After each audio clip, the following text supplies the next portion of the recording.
Welcome to The Cow Behind the Barn, a podcast exploring humanity, the world, the divine, as experienced and interpreted by an artist. I'm Kevin Caldwell, a co-founder of the Table Collective.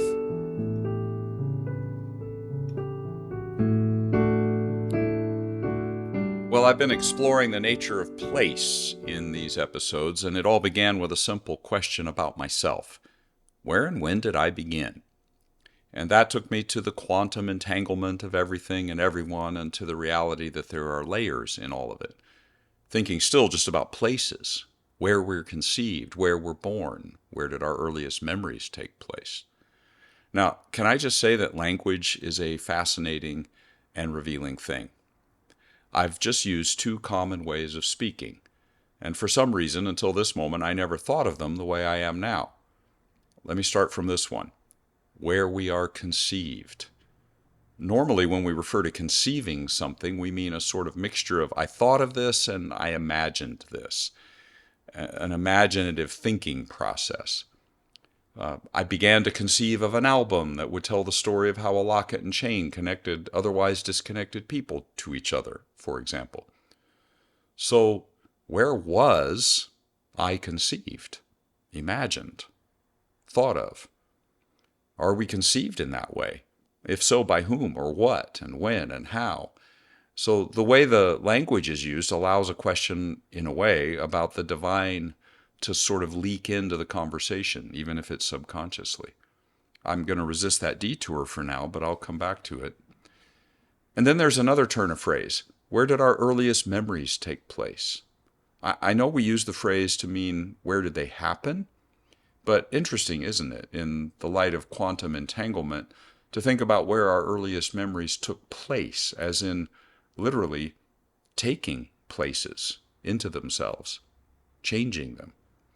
Doing so, of course, along with everyone else's memories and lives, through the history of a place, everything which took place or took the place there.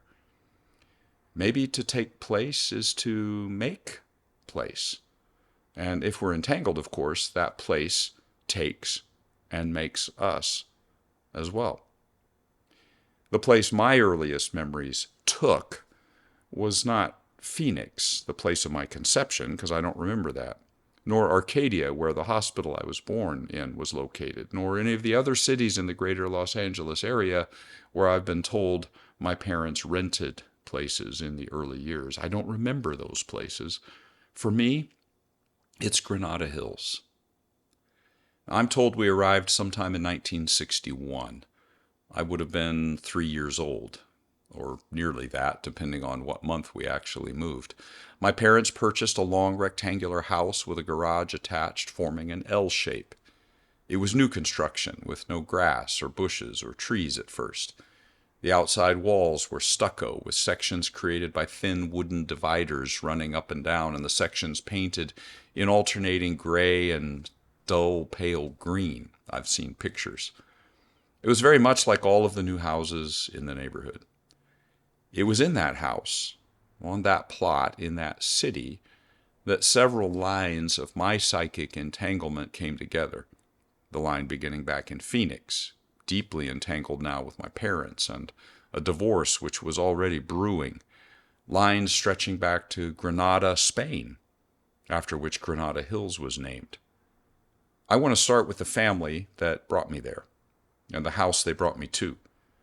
In that house was my room, which I remember as yellow, and in that house I had an imaginary friend named Jim Midnight. And in the grassless backyard was, for some reason, an old rowboat where I remember playing.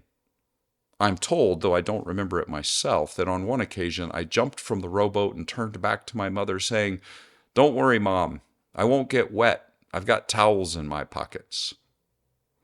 That brief event has taken on greater importance for me, as we'll see later. This is a poem which I wrote years later, a way of traveling back to that house in my memory, a poem I called This is Prayer.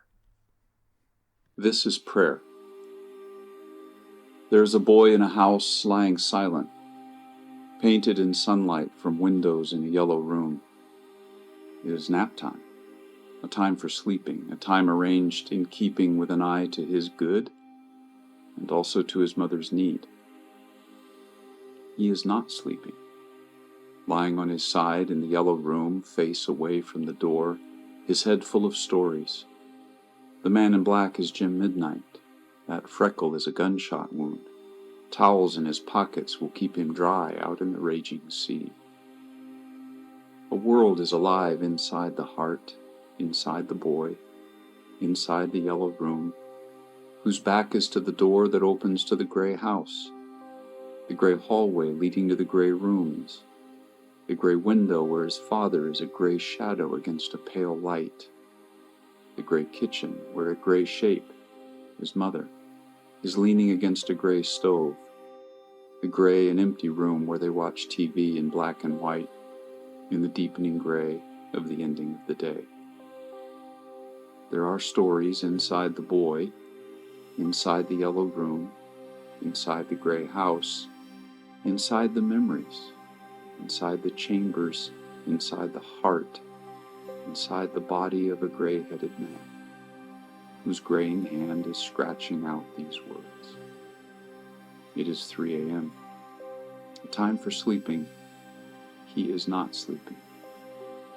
He is awake in this house, in this room, in this chair, in these drying bones, facing through this window towards an eastern sky, watching, waiting for the sun to paint all his rooms and stories with a warm and yellow light.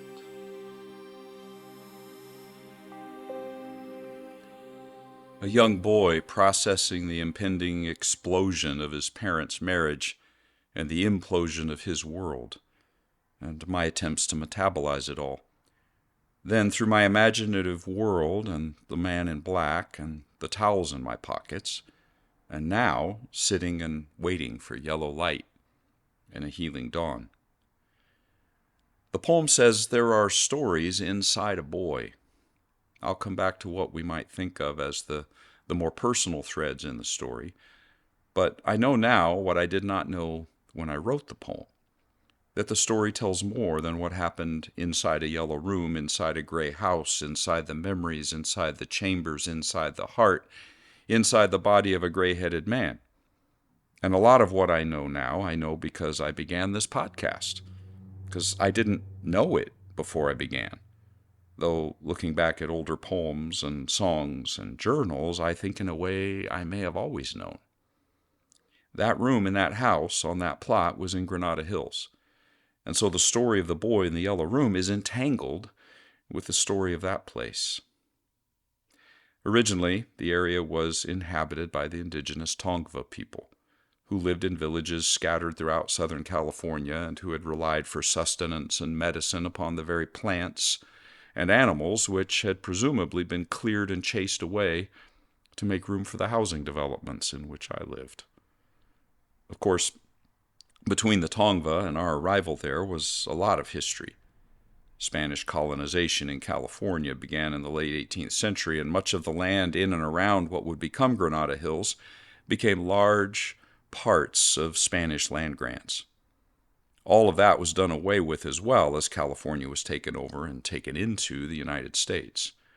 In the 1920s, the Granada Hills region was subdivided and began its transformation from vast farmland into what I read some called a suburban paradise, though in my memories it was a bleak, gray, barren place. The area was initially named Granada after a city in Spain, with hills added later due to the community's rolling landscapes. So what about Spanish Granada? That city was located at the foot of the Sierra Nevada mountains, in an area settled in various waves by Iberians and Romans and Visigoths before becoming a major city in the Islamic period of Spain's history. For several hundred years, before Granada was conquered in 1492.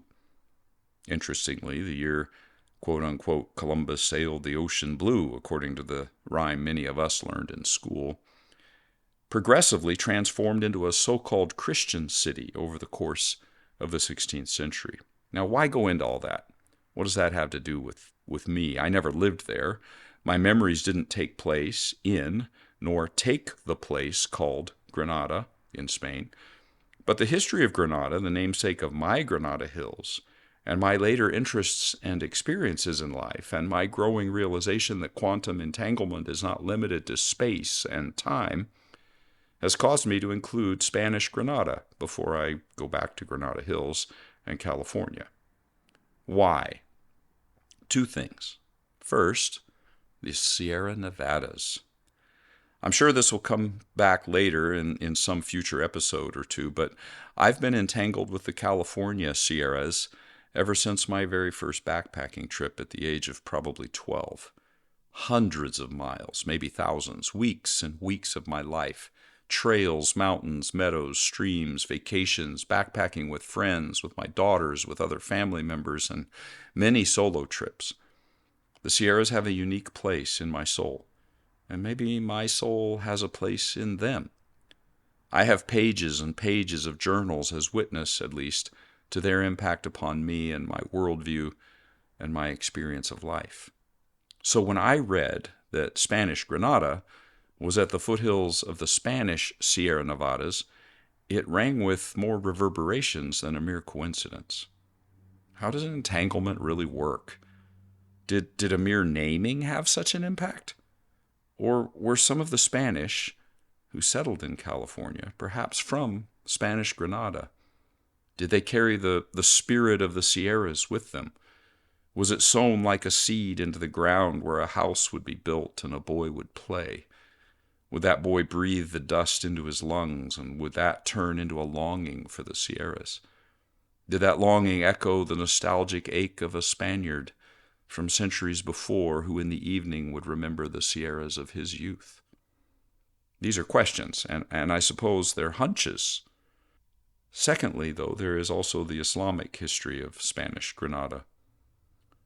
I'm not sure how much to go into here. Much of this aspect of who I am belongs really in later episodes, but the headline version is this, that I have felt drawn to Muslims and to Islam and to the Quran in a deep way ever since I was 22, which is when I first met Muslims while doing college campus ministry as a young youth minister in Southern California.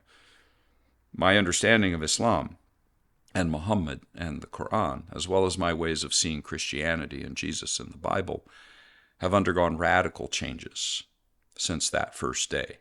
A process of change I could summarize as moving from conversion to my religion to no conversion to actually a hope for mutual conversion. Conversion of myself and of all people, not in terms of religious conversion or transfer, but in terms of personal communal transformation together.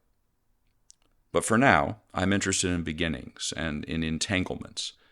Similar to my questions about naming Granada Hills and the Sierra Nevadas, I wonder, were some of the Spanish who settled in California from Spanish Granada? Did they carry the spirit of their region's Islamic past with them? Was it sown like a seed into the ground where a house would be built and a boy would play? Would that boy breathe the dust into his lungs, and would that turn into a sense of connection for me, the boy, alive inside of me, the man, years later, every time I met a Muslim? Did that echo like the heart chambers of a Spaniard from centuries before who, in the evening, would face Mecca and perform his prayers? And deeper, why this affinity I would feel especially for the young child Muhammad? Was that sympathy already there in the soil of Granada Hills, left by ancient predecessors awaiting my arrival like old fossils in the dust, waiting to be discovered? Did it find its way inside of me and become something like a factory setting in my hard drive? What about that boy, Muhammad, born around 570 in Mecca? His father died before he was born, his mother when he was 6. As a result, he was raised by committee, you could say, a wet nurse and foster mother among the Bedouins in the desert, a grandfather who died when Muhammad was 8, an uncle. What drew me to this person emotionally is the sense of dislocation, isolation, the compounding losses of anyone who cared for him. In addition, Muslims trace his genealogy back to Ishmael, the son of Abraham, and Ishmael also experienced, for very different reasons, dislocation and loss and rejection when his father sent him away. Did Muhammad feel rejection when he was sent to the Bedouins? Yes, it was a normal custom then, but a child doesn't know that. To me, it makes Muhammad's later sense of the divine nature all that more astonishing. Compassionate and merciful are the two most common names he would employ to describe God. And he once heard the divine voice say to him, "Did I not find you an orphan and take care of you?" In fact, let me present the full poem as it is in the Quran. I can't capture in English the rhyme and the rhythm of the Arabic, which is part of the power of it. But here is my attempt at a somewhat poetic version of my own in English. As surely as each new day unveils the brightness of the dawn, and as certain as the curtain of night returns in silence, your Creator has not abandoned you, nor has he rejected you. There is goodness waiting for you, and what is yet to come is better for you than what you know. Your Lord will provide for you and bring you into joyful abundance. Think back. Did he not find you an orphan, give you shelter? Did he not find you unsure of your way and lead you to your path? Did he not find you in need, give you what you needed, and even beyond? Keep this in your heart, and when you see an orphan, treat them with generosity. Don't be harsh if you turn away the beggar, and tell everyone about the generous bounty you have experienced. Now, I knew nothing about Spanish Granada, nor the Sierra Nevada mountains, nor Islam, nor an orphan named Muhammad when I arrived in Granada Hills at the age of 3, at the empty gray house on the bare dirt plot of ground. But was it all waiting for me there, entangled in the place? Did I take it into my psychic DNA? And later, were my first friendships with the Sierras and with Muslims the conditions that would cause those dormant seeds to sprout and come to life? Is that why these have been such life-shaping dimensions of who I am? But wait, Kevin, I hear a voice in my head. Lots of people lived in Granada Hills, and they do now. They didn't all end up following the footsteps of John Muir into the Sierras or falling in love with the poetry of the Quran and going off to live in South Asia. So how does my life history as an individual, which I'm suggesting is in large part due to my psychic entanglement with places, end up so uniquely and distinctively unique to myself, while being so deeply cosmically entangled with so many other lives who've been entangled with the same places? If psychic entanglement is universal, cosmic in scale, all-encompassing, how and why are we also each so distinctive, so unique, so one of a kind? I'm not sure. I recognize and accept and want to welcome the beautiful and mysterious reality of all of that within myself and in all whom I meet. We are somehow mysteriously cosmic individuals, both individual and cosmic, all at once. In other words, we're not isolated individuals. That's the understanding of human nature presented by much of the Judeo-Christian Islamic religious heritage and by much of so-called Western philosophy and psychology. We're not individuals in the way we might normally assume. But neither are we fully defined by saying that we're all just expressions of an ultimately indistinguishable whole, which is how some popularized versions of so-called Eastern philosophy and religious tradition describe human nature. The views of the human self, as expressed in the teachings of the Buddha or the Bhagavad Gita, for example, are in fact much more complex than their popular renditions. My point here is just to say that psychic entanglement is my way of presenting my realization that we are in fact both cosmic and individual. We are cosmic individuals. I suppose I could say we are individually cosmic. By the way, when I add a so-called in my mention of Western or Eastern philosophy and religion, I do so because such labels reveal an assumption of a starting point. To say something is from the West or from the East assumes I'm standing at the center, west of me, east of me, me. So Buddha, though, was to the west of anything east of him. Is he Eastern or Western? And Descartes was to the east of everything to his west. So I don't know how else to refer to these things, so I usually will add the so-called. But I digress. So to come back to the thread of this discussion, as a cosmic entangled individual, I will get more personal here. I want to bring all this together as best I can in relation to my mother, who passed away in 2023, with whom my greatest memories of the house in Granada Hills are, of course, entwined. It's only more recently that I've been able to process the events in that house. My imaginary friend, Jim Midnight, the towels in my pockets, which, as you may or may not recall, I referenced briefly in my earlier poem. I've been able to see and feel, experience my mother's own entangled, lonely, threaded story. I give her grace, and I offer her compassion. One day I was driving down a highway when a phrase, wrapped in a melody, dropped into my mind out of nowhere, and it came into my heart, and it actually came out of my mouth, spontaneous, without any conscious crafting, seemingly from nowhere, that single phrase, "I've taken all the towels out of my pockets." Inspired by that, I worked on a song for the next few days, "Towels in My Pockets," which I hope to record and release soon. This is just a homemade recording.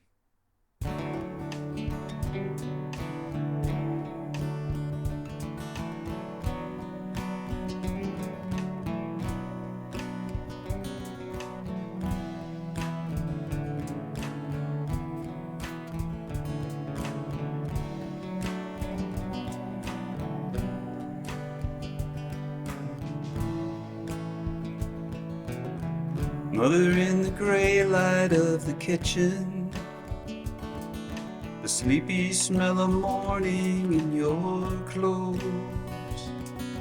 Already at the age of 3, your anxious aching swallowed me. Even then I knew I was on my own. There was a shadow at the edges of my daydreams, dressed in black with his 6 guns and his spurs. Jim Midnight was my constant friend, from morning until dreams descend. Always with me, never said a word. That old rowboat in the dirt-skinned backyard waiting, you thought it was all just make-believe. I said, don't worry, I won't get wet. I've got towels stuffed in my pockets yet. Mother, those towels were more than real to me.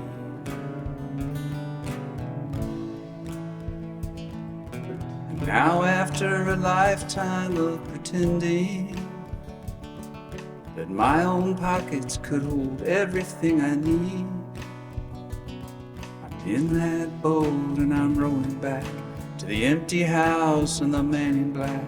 A setting sun, evening skies bleeding. I've taken all the towels out of my pockets, laid them soaked and dripping at your feet. Throw myself over the side, content to drift now with the tide. I know now out there I'll find all I need.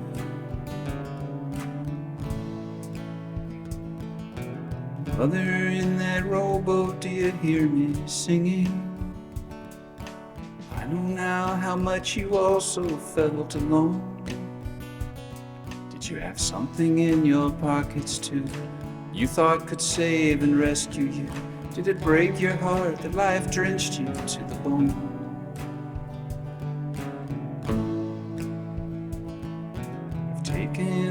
towels out of my pockets.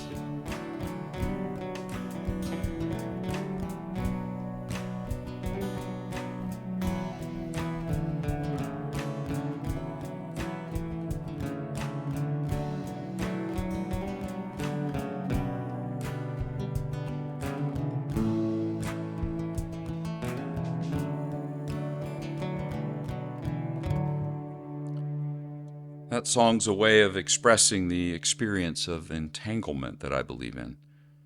By embracing psychic entanglement, I believe we become alive, more aware, more awake, and also that in so doing, we add something to the entanglement, contributing elements that can heal others, heal ourselves, perhaps, maybe affecting in a healing way the vast entanglement of the cosmos through the tiny winds of our souls.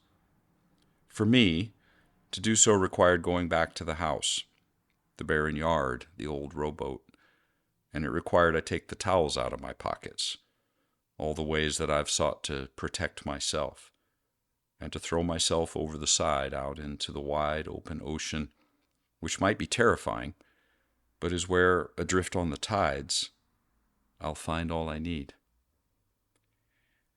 Now, I think I have one more autobiographical reflection on place as I continue to press further into the question of where and when did I begin, and my exploration of the nature of the universe around us and where it came from. For that sheds light on where all our wheres are found and when. Until next time.